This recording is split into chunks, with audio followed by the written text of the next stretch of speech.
You know what? I think we'll just cancel. What do you mean? The show. What do you mean the whole show? The entire show cancel. Like, don't even record this episode. Don't even record this episode. Welcome back to the What I Need podcast. This is your host, King Karlton.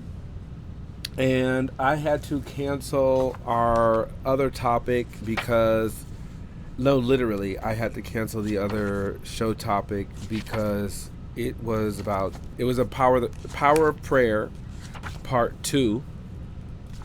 And I was out. I was actually at a chess club event, believe it or not. And then I had some Hennessy with my niggas, and then it just did. It's not gonna work out tonight to speak about prayer and have Hennessy in the system. And I don't really drink like that, but it was good. Now, that's funny because that's what. Never mind. So we are going to remain completely respectful tonight and all nights, as much as possible, and just not go there because there's always more time, and there's always more times where it would be more appropriate to talk about things that I feel strongly about, feel strongly about things that I am blessed by, and make it through, odds against the entire world on, and I would rather just hold in reservation and respect for that. So I'm going to be changing up tonight's topic. I want to talk about the imagination and how imagination actually plays a very large role in our thoughts and what our thoughts can latch on and begin to careen our thoughts into patterns that So we'll get into that in the episode right here and right now. Welcome to the What I Need podcast. This is the What I Need podcast, a shared journey exploring topics of society, spirituality, and even ways of being. Here, we speak freely and fully, from the heart and the conscious mind, in hopes to find what we need. Thank you, for your time is valuable and you could have been anywhere else in the universe. All of you are welcomed and appreciated here. Okay, so I am restarting this episode because what happened just a moment ago was way too ghetto to post as a part of the already low level of quality I am probably presenting on this show. So welcome back to the What I Need podcast. I'm sure there'll be a clip or something to explain what I'm talking about. I'm gonna try one more time and make sure that this mic is the one that's on and working.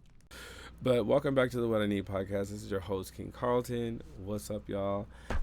I hope you're having a wonderful Sunday, Monday, whatever day you're listening to this, wherever time you're listening to this, whatever dimension you are listening to this from, because we are a multi-dimensional show. I broadcast in all dimensions. Well, I broadcast in all of the dimensions that I have been able to go to, which I'm sure is more than this in a future time. So that's giving at least 1 through 4. Anyway, so we and I don't even think I've ever been to the first dimension, so I don't know like what kind of low vibrational shit how you have to do to get all the way down to the things aren't even moving across a plane at that point. So I mean, my God, like I guess I've probably been to the lower thirds at times, but I've definitely been to the fourth now, and I like to maintain there if possible. And we'll talk about that in another episode. But today's episode is about imagination and the ego. And the reason I had come to, how can I even explain this? The reason I have come to bring this topic is because there is a very interesting, first of all, imagination. And let me bring this up on my, let me have my fact checkers or just also my good friend Jimmy. You may have heard of them. Oh, yeah. We're using AI for what it's not killing us for, um, until it does. So, and it may not, I'm trying to have a better attitude around that concept that AI is not just something that is eventually going to implode upon itself and do something bad, because there should be at least plenty of eras that we make it through that it doesn't do that. Even if it ever does at some point, you know, just also being aware of that possibility. Not saying that it is the ultimate likelihood, because I don't want to doomsday prophesy, you know, but I will keep it real with you. So anyway, the likelihood, unless it's not watched over very carefully, my nigga, is anyway. So, imagination and the ego. What's imagination? Imagination is a fundamental human capacity that plays a crucial role in our lives. It's more than just daydreaming. It's a powerful cognitive tool that enables us to form imagination, form a mental image, generate creative ideas, solve problems, understand others, explore possibilities. So that's a brief recollection and reminding from our friend Gemini there on the Intertron. And I pull that up just to kind of fact check myself in live, in real time, bring up a secondary, research and opinion live on the spot, because I don't do this show to just talk. I definitely want to also be checking facts, and I think I'm going to incorporate that more into the show. Live moments where we use our resources that are available. And Gemini is essentially doing a higher grade Google search where it is pulling in like more conversational material rather than just what you typed in. That's really all Gemini is. Um, so anywho, we went over what imagination is, and let me read that again, because I'm having some moments where I'm jumping around here. But imagination is a fundamental human capacity that plays a crucial role in our lives. It's more than just daydreaming, it's a powerful cognitive tool. And I want to stop there. That's what imagination is. Imagination is a powerful cognitive tool. It's not daydreaming at all. Imagination is how anything is almost anything, is the way I think of it. I used to think of imagination as, I used to think of imagination as my best friend only, rather than the survival tool that has allowed me to even be saying these words in front of you now, because it actually saved my very life. Probably yours too. At some point, because imagination is the only way that we create at all.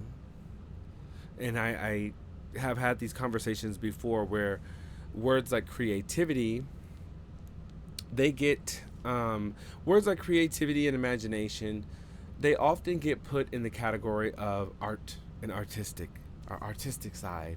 Oh, yeah, imagination and creativity. But how does the building you work in get built?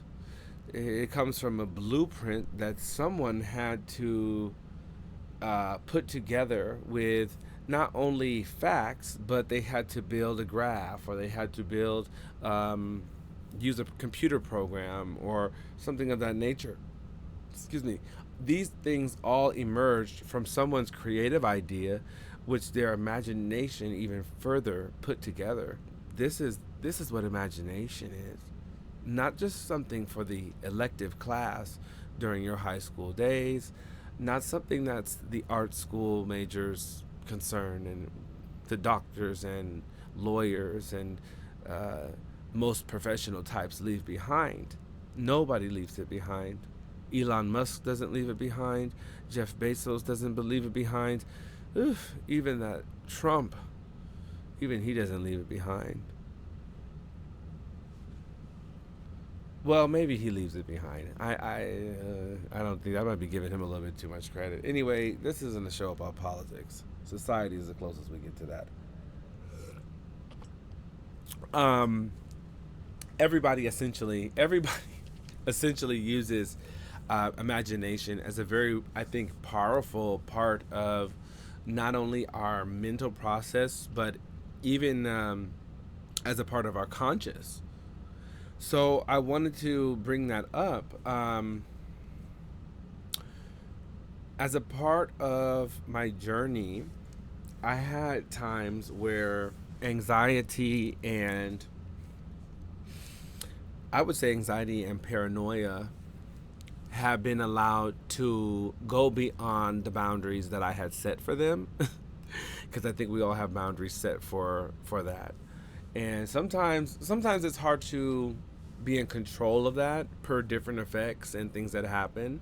Sometimes we have a chemical disorder that allows anxiety or depression to go further than the quote unquote average person, whatever the fuck that is. Average person, what's that?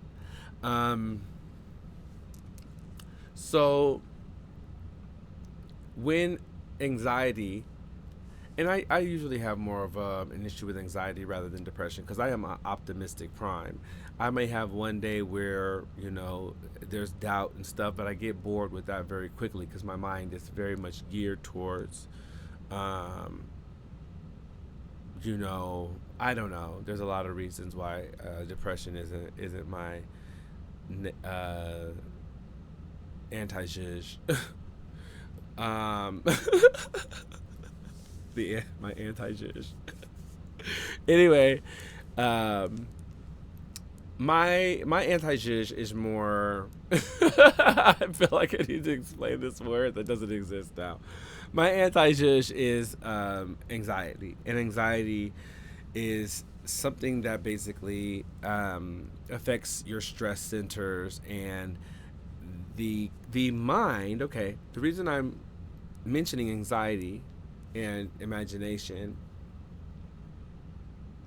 I had gone through moments where anxiety was risen for whatever reason, and it was through the roof at times, even into modes of paranoia or paranoid thinking, paranoid thoughts. Even though the actions may have been nothing because as somebody who meditates, as somebody who has practiced martial arts, as somebody who has been in some dicey situations, um, I think acting on my anxiety has been something I'm very good at not doing, but at times there's still a lot of contemplating about it that can really form almost undesirable realities or situations, whichever you want to call it, that don't need to exist. Having a lot of stress in your life and allowing that to be present while you need to make decisions is not what you like ideally want. But let me get to my point. There have been situations where anxiety have been above the levels that it should be. What this had done to the imagination, as well as when ego is at, as your ego is always there, right, or trying to be, but yeah, it's always there. Um, there's an effect that goes on. So let me go ahead and read this journal entry. Um, as I wound and wound around the topic and imagination and the ego.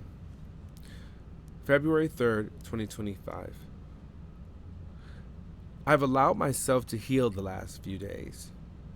In the past, when I was admittedly at a lower state of being, or as some may say, low vibration, I was somewhat desperately seeking peace, calm, a better flow of ideas. Affirmations had really been helping me during these times.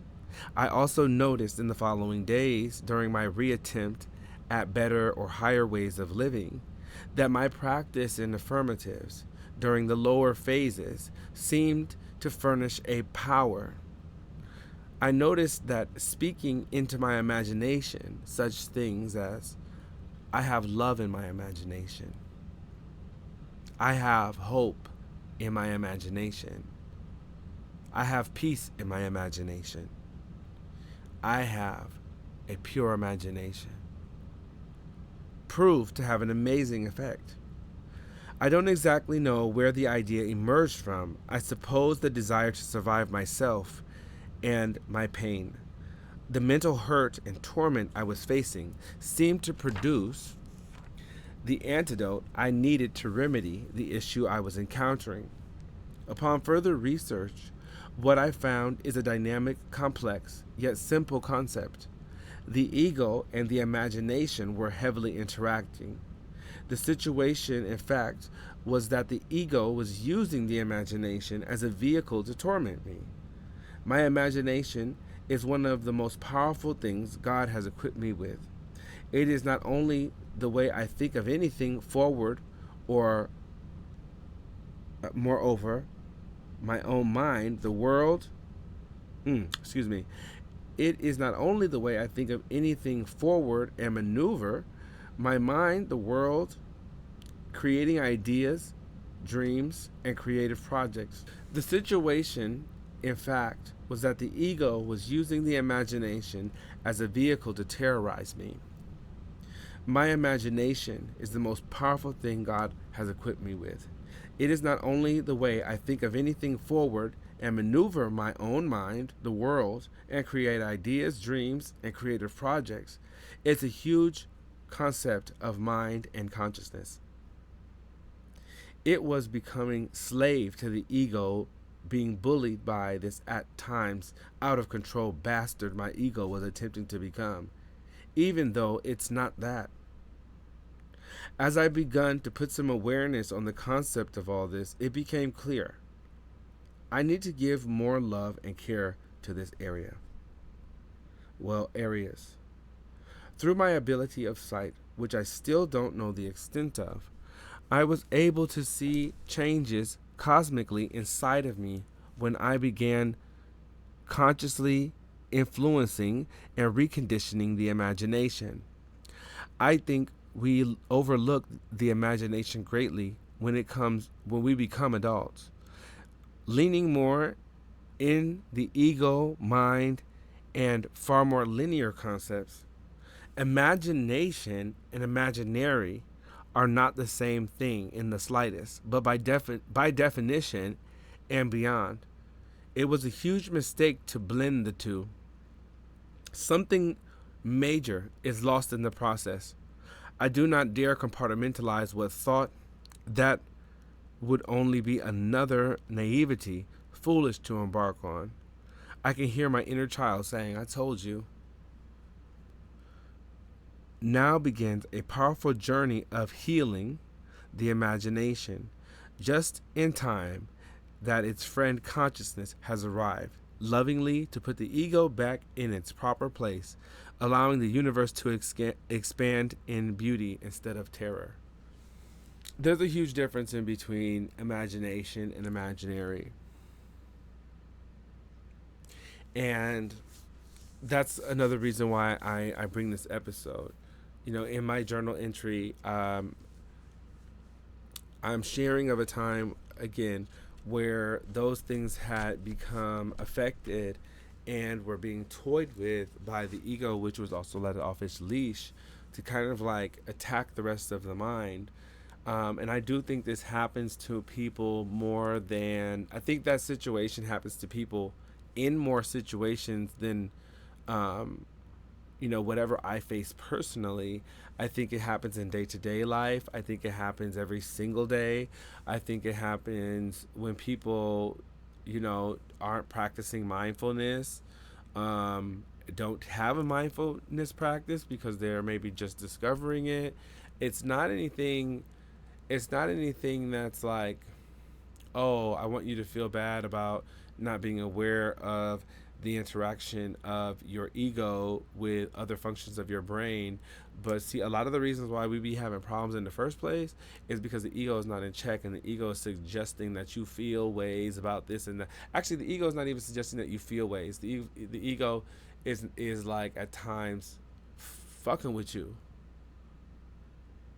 Why? Because sometimes there have been earlier stages of conditioning that were not all hugs and kisses. Sometimes there have been traumatic situations that went on in life that have echoes of pain and terror that pop up at the inconvenient times. It doesn't want to pop up and be a challenge for you during the time. Oh, this is convenient. Okay, ego, you can get on my ass and you know mess it up right now. It's a good time. That's not when the ego pops up. The ego knows you inside and out, and it'll make it a difficult day for you when it's the most inconvenient time for you. So, there we go. But well, this is a banana fruit tea, by the way. So I ate a banana earlier, and I put that into a pot. I let it brew for about 40 minutes, and then I put some frozen fruit in here that we had, and tangerine, and just boiled it. Put a little bit of maple syrup in there, and a scoop of jelly,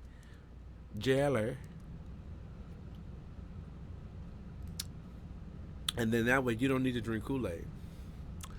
You know, that's healthy. That's like a healthy. Who drinks Kool-Aid anymore? But like, maybe people are. I don't know. You don't have to. You could drink something like this. It tastes like something that costs $12 at like Starbucks.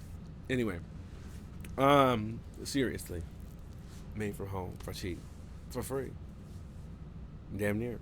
Anyway, so this is why I tell on. This is why I testify today against the ego. Your Honor, the ego can be a bitch. Now, it can. And I think there's other ways. I'm an empath. So I think for me especially, the ego is not very much so my best bud, because I don't operate from a lot of ego. I operate from a lot of empathy. So much so, it may make people sick. Like, it would probably make, again, I put in quotations, the average person sick, because most people can. I think it's a Libra thing, because we are always trying to find a balance of fairness, because we like to exist in this balance, a certain balance. And it's a high level of balance. It's like, can we get our scales to be even? I think some people are okay with having something on their scales, and it's like they can hold it like this. I'm one of those Libras. Like, I'm like, can we figure out how we can get the symmetry in there? Because I like that, and I like the way it looks. I like that everything is even, and then I'm like, that's balanced. So if something, if a wind gusted, I don't know, something, it would just be 50-50, and then we don't have to worry about anything else, because we could see it coming, because it was all, I don't know. There's just something like that within me that likes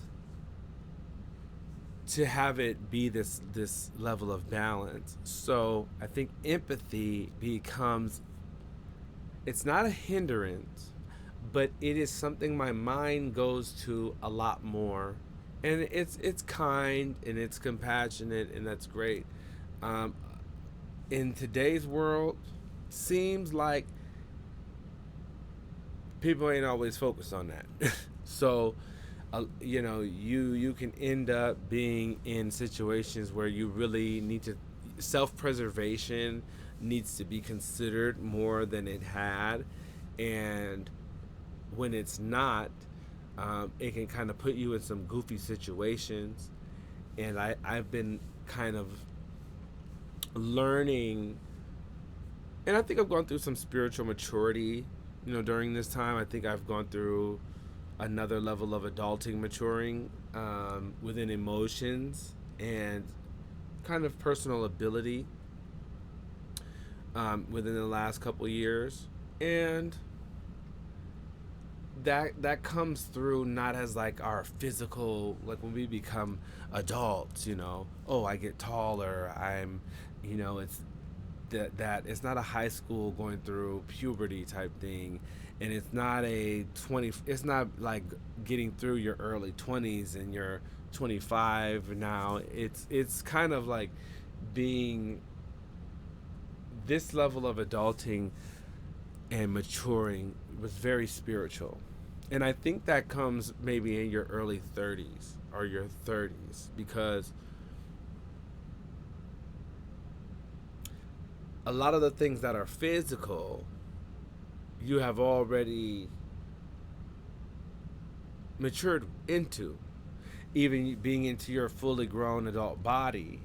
By 30, you're in that full grown like adult body. If it's not the peak of what your body's going to be, or your physicality, because there's statistics like, vitamin structure and all, and this and that start to reach their peak, and then you need to be supplementing, going to the gym, practicing wellness. And 30s is a really good time to start that, because you're a full adult.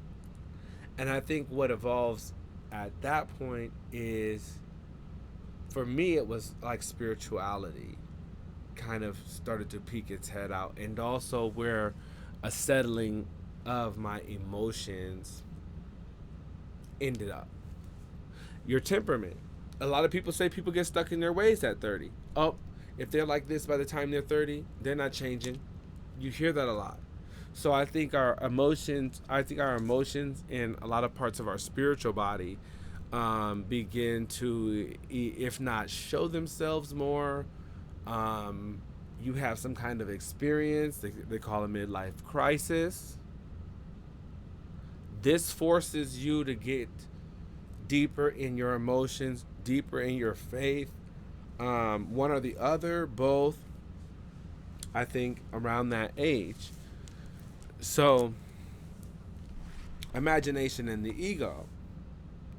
What is affecting our emotions? What's pulling us this way and that way? And what time frame are we making crucial decisions in? So a midlife crisis then becomes either smoother or rockier based on how we are we are handling elements of the mind. I went through a very crucial time. Everybody goes through a crucial time, so it's not like, oh my God, woe is me. But I do think there are situations in which we can take a course of action that is smoother for us, or that is more going to be more hard on us. Now, do I believe the universe is working together for our highest good? Yes, I do. So just because a hard thing happens, that doesn't mean that wasn't supposed to happen, and oh my God, you're so dumb because it got difficult for you. And we all seen that it got difficult for you one time. No, sometimes you are supposed to have those difficult situations happen to you so that you can overcome it. Then you overcome it. This too shall pass. Type. I'm not even gonna do that, because that again, we started this episode that I was respectful. I'll keep it like that. But this too shall pass. Type, and it does. It passes, and you surpass it. So that hiccup and bump in the road, all that static, once that fades and dulls out, and it becomes your victory, hopefully the same attention span is on you, and just clapping and applauding, or very silent like Rick is. Anyway, so as you can see, there's emotions are still high, and there was a fumble. There had never been one before that, but sometimes we have a fumble in our life. The reason I'm telling you about this, the reason I'm telling you this tea today, is so that Even when you begin to fumble, you have different strategies that you can take on, different things that you can look at that you could take on to catch those. And also, the effects of our imagination and our ego. Again, these things are not just happening during the most crucial time of your life. They're happening all the time. So even enriching these areas, it basically adds a quality of life to the situation. Um, Now I mentioned in my note or my journal, if you will, that I was being like tormented and terrorized. Um, Basically, what the higher level of anxiety was doing in this time was going over to the ego and being like, tell this bitch that, you know, every pet that she ever had is gonna die, and that don't even try to get your ass up and live again, because you're not gonna live again. You're gonna have a problem again and again and again and again. And guess what are you gonna do about that? You don't have any money in your pocket. How about try to find a new job with an attitude like the the bitch was that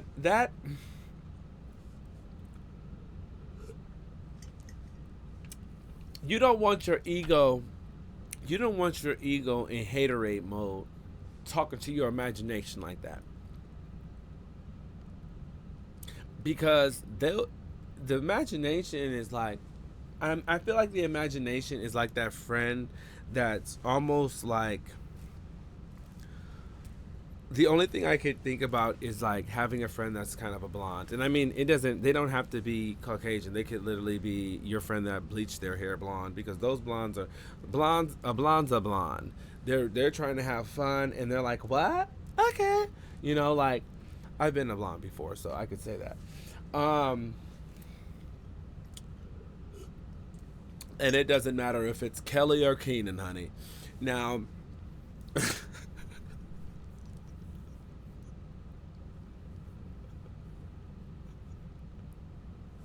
it doesn't though. And it's true. That's because you hoes be trying to act like a blonde just because you dyed your hair blonde. Oh, okay. Okay. Okay. Like, bitch, okay. Anyway, um, you do. You do. It's all right. We had a fun time with you. So anyway, um, I feel like the imagination is like that friend though, that is just like, okay, like they'll go to the craziest party with you. They will go down the street, let's see if they have our favorite kind of chips at this corner store. I know it's 4 in the morning, but I really want to munch. Like, the imagination will be like, you know what? Okay, like, very easily. Um, and this is, everything has a duality to it. It's a great thing when your imagination just flows. It's a terrible thing when your imagination just flows, right? So when we notice our imagination is constantly concocting situations, well, I don't think that'll work, or that probably could, like, when we notice the imagination is waning towards um, one side of thinking or another, and it's unpleasant. Let's say,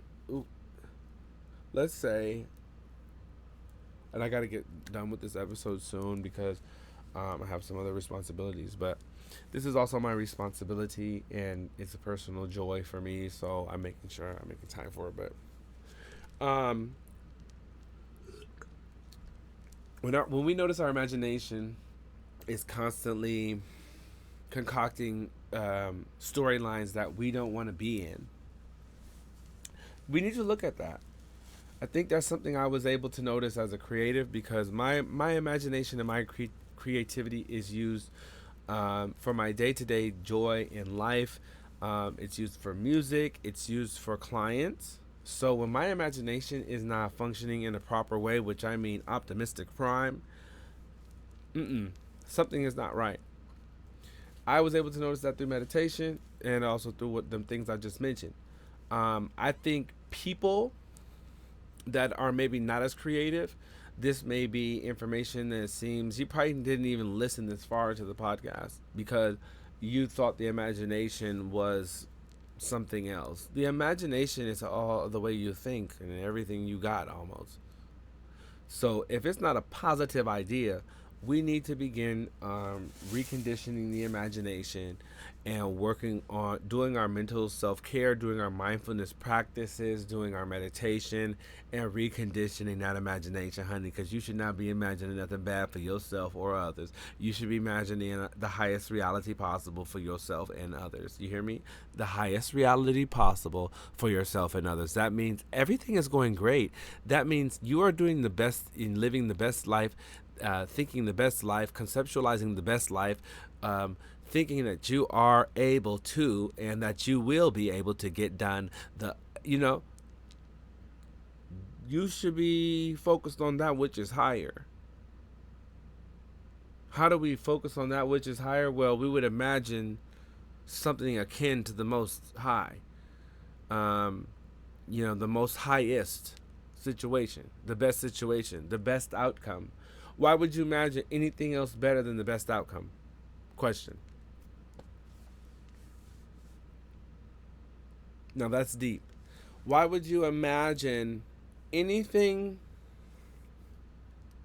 And maybe this is a meditative thought, even though we weren't meditating right now. Why would you not imagine the best or highest situation possible for yourself or others? Now the or others part, let's make it simple. Why would you not imagine the best situation for yourself?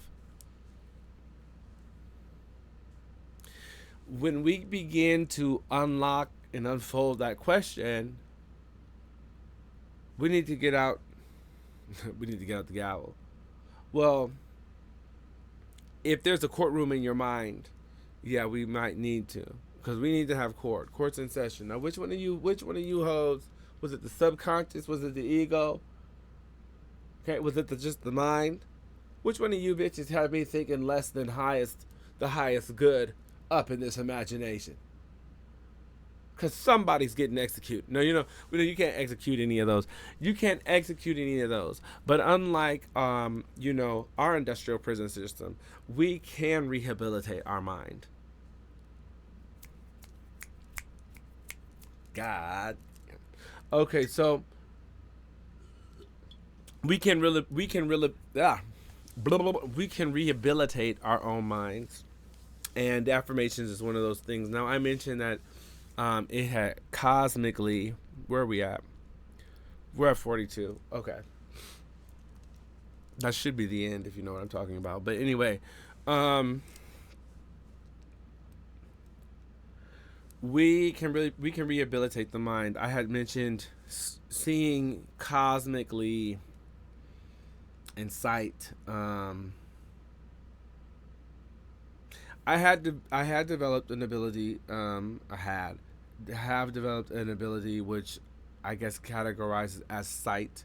It is akin to and basically is what the third eye situation, the pineal gland being activated, and this is going to become something that's less of a mystery. Some people have been living with their third eye open. I think they're not aware of it. They thought it was something else.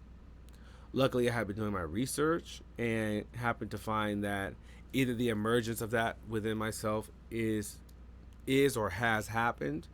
This is the spiritual maturing. I'm going to have an episode on the third eye and things that that reflects, and explaining what I know about it thus far. However, I can't even fully explain everything about it because it is new to me.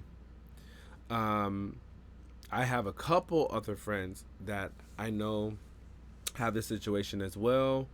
So a lot of us that are indigo child, starseed, um, chosen ones, whatever you want to call it. Everybody technically is chosen. It is just noticing, I guess, purpose for yourself, not feeling like you're some kind of coincidental. And those are unconditionings, those are unconditionings that we would do within our own process of mindfulness. Again, once people impart meditation and mindfulness, you start realizing there is no such thing as a coincidence. You start realizing you are here for a purpose, on purpose. You pick up your purpose, you raise your hand to, divine power and say, I am ready for my assignment, and you get answers. It's not a mystery to you. It's not, you would talk just like how I'm talking. Okay. Next. So, I said, now begins a powerful journey to heal the power of the imagination just in time that its friend consciousness has arrived to lovingly put the ego back in its proper place. So that's what I do mean by practicing mindfulness and practicing affirmations.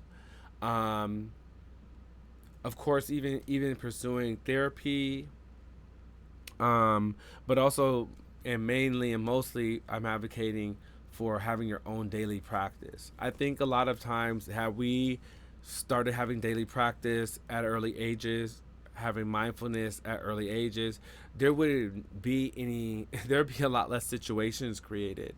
And I think that's what a lot of our sharing on YouTube, those in the spiritual community, those in the mindfulness community, trying to share about these things and trying to tell people about these things is so that the next generation can kind of grow up without having to encounter so much that emerged from mental havoc, unnecessary emotional, disturbance, um, being scared to have conversations. A lot of these things can be disrupted. A lot of the friction and a lot of the disturbance in the forthcoming lives can be positively disrupted by mindfulness and conversation, I think. you know so there won't have to be so many misunderstood people, and that will create more happiness and less suffering, I do believe, overall. So it's an amazing time. Again, shout out to my millennials out there that are taking time to either engage in um, positive spiritual practices, um, self-improvement, faith, um, and really, when I say faith, I mean, like, it's not about pointing any fingers at anyone and comparing anything. It's about embrace. And I do see more faith-based, or excuse me, faith-based organizations really leaning in towards that too. So I give props there. But I also, I just have to mention all, because we need everybody to be reaching towards that light. And I don't always mean a religious light. I mean the light. So if somebody is out there and they're doing self-help, and they don't really have this deep faith yet, or they haven't thought about that, because I've met friends from all different backgrounds, and right now what we need to do is accelerate those that are reaching for the light in themselves, reaching for the light that they see at the end of the tunnel, reaching for the light of Jesus, okay? Reaching for the light that they found within, okay? Like, to me, the separation of what that means is pretentious. Um, and I feel like I will always say that on this show, and kind of and I will even if it is an awkward moment, make a moment to say that, because it's not to take away credit from those that are really trying not to be um, a villain out here. While, I feel like the dark side gets to take so many different disguises, and see, they get to take so many different weird ass disguises and attack those that were just minding their own business. That when you separate all the forms of light and then let the darkness attack it from, you've separated those that may be going towards just the same wholesome goodness of good, like the word good, and then you have different kind of large, that it can attack separated individuals. You know what I'm saying? So that's why I mentioned that, and I do think that that's also going on in the larger ethos of, just all of it. I meet a lot of different people. I don't meet just one person from one background. So I feel a lot of times intersectional and compassionate about multiple different walks of life. I've never really been pressed about it, but I'm also stating this so you can always press my line about it if you do want to. This is how I feel about it. So, in the last, well, I got 10 minutes left of this episode. I want to say it's important to condition your ego. You notice your ego is hopping out on any block on you and running down on you like nobody's business, and it's not about your business being elevated, and it's not about your being risen to a high vibration. Oh, I should be imagining new self-care tactics, how I'm going to just feel good. The affirmations that I had come up with for myself to influence and recondition my imagination. I have love in my imagination. I have hope in my imagination. I have peace in my imagination. I have a pure imagination. As it goes for affirmations, I do need to do an episode on this as well. But the power of affirmations, just to briefly remind, it has the power to cognitively, psychologically, and spiritually affect your experience. It's not a game. Like, there's no reason to stay stuck in an atmosphere, even inside yourself, that feels icky and has you walking on eggshells. Has you walking on eggshells with your very life. Like, I know how internalized the emotions can be. I know that you don't want to talk to your friends about what your mental state really is, because sometimes it had been so not pleasant. Or maybe you're mentioning your inner mental state to your friends, and they're tired of hearing how dark it is in there. Your imagination must be imagining it to be dark, because you would be thinking of a lovely day, a lovely day, a lovely day, a lovely day, if your imagination was bright and sunny. I have a bright imagination. Affirm it to yourself. Create your reality. And especially it's just your inner reality. Create your inner reality. Well, you say, wait a minute, it's my imagination. Well, how did you think you do anything that pops out into the world? So when you start influencing your inner reality, your inner fundamentals of the inner fundamentals of you, your imagination would be an inner fundamental of yourself. That is going to influence the possibility of your reality, because you may start imagining higher. you may start thinking of that which is higher. It's a Christ concept. Spiritually, though, it's a cosmic. I always say Christ is cosmic. I don't know if I've said that on this show, but the reason I mentioned about Christ consciousness, and I also teach a lot of my meditations from that atmosphere and what creates that atmosphere. Shout out to Meditation with King Karlton on YouTube. That's the other podcast. I teach a lot of my meditations based on these concepts. So what you hear me talking about on the podcast, this material and this concept research is being incorporated there on my meditations. By reconditioning the imagination,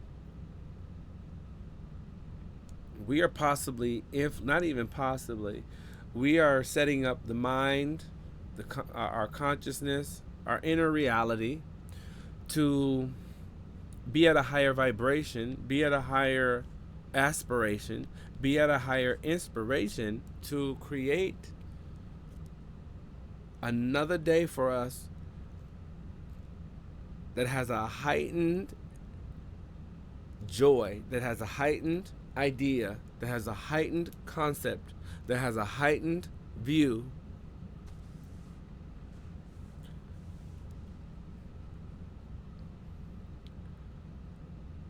We can begin to recondition our imagination to a higher level, or we can have the same day that we had that other day that was like, man,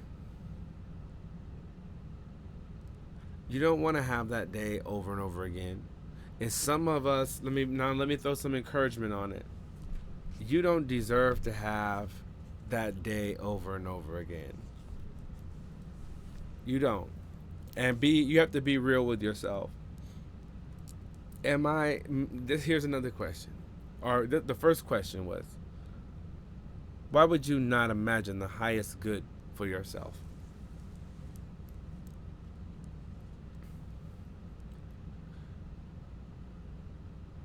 The highest good.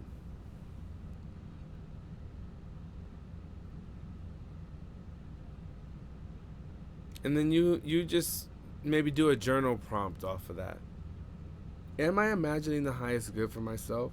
Write down what your current situation is. Write down what your dream is. Why would you not imagine the highest good for yourself? And then you do the math. I'm not trying to stun on you. I might be stunning even on myself with that level of questioning. We want a question like that. We want a question like that for our life right now, because we don't want to look back from the future on yesterday. We don't want to look back from the future on today and say, you know what, I wish I would have dreamed bigger. I wish I would have imagined that I could reach my dreams. I wish I could have imagined that I could reach my dreams. Maybe then I would have started creating the blueprint just on my schedule book for that next 3 months. That would have put me in position to open that business, increase the business I have, ask that person out on a date, have closure and finality to this person, this situation, reconcile with family, so that I could then have them in my life. Because I want to make sure that that situation is solid before such and such passes away. Why would you not imagine the highest good for your life? Oh, y'all thought I was probably going to just only touch on finances and stuff. No, it's not just about your finances and it's not just even about your hopes and dreams. What if you wanted to have a better relationship with a parental figure before they may pass away? Imagine the highest good for your life. And it's not only about cash. We are going to get the bag, though. Thank you for watching What I Need podcast. Hopefully, you have a wonderful day. And I got to get out of here. But I am so glad you joined me. I hope you've enjoyed the episode.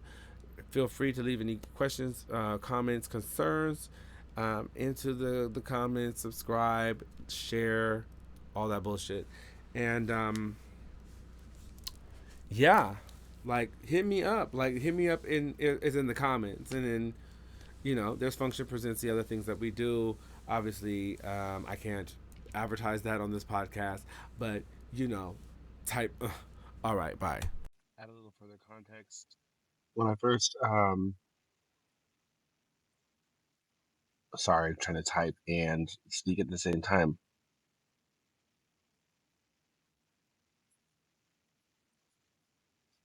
And I'm not even gonna try that. Okay, so when I was first looking at this concept, I did some research. Brought to us courtesy of, not sponsored by, brought to us courtesy of Copilot by Microsoft. Anyway, um, how does the ego affect the imagination? The ego plays an intricate role in shaping the imagination. It can both enhance and limit it. On one hand, a healthy sense of ego can fuel creativity by giving us confidence to explore our ideas, envision bold possibilities, take imaginative risks. It helps us believe in our unique perspective, which is essential for creating original and meaningful work. A balanced ego can allow us to navigate and construct feedback and refine our creative vision. On the other hand, an overactive or unchecked ego can stifle the imagination. When we become overly attached to a sense of self, we may fear failure, judgment, losing control, leading to creative blocks. The ego might also take us, also make us dismiss unconventional ideas or collaboration as it prefers to stick to what seems familiar or safe. This attachment can restrict free flowing imagination, which strives in openness and experimentation. In many spiritual and psychological practice, the idea of transcending the ego is linked to deeper levels of imagination. By quieting the ego's need for control, approval, validation, we can tap into more expansive, unfiltered creativity, which connects with something larger than ourselves. What's your perspective? Okay, that's the thing asking me questions like we're friends. Anyway, um, you know, I share this um, content because first of all, you can ask AI really cool questions. And let's see, let's ask another question.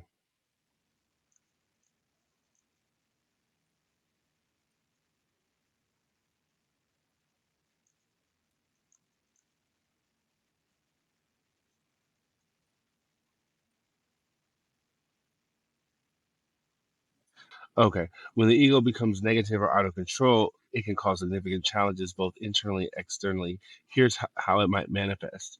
Self perception. A negative, overactive ego can self lead to constant self criticism, feelings of inadequacy. It may create an inner dialogue that amplifies fears, insecurities, making it difficult to take risks, trust one's intuition, relationships.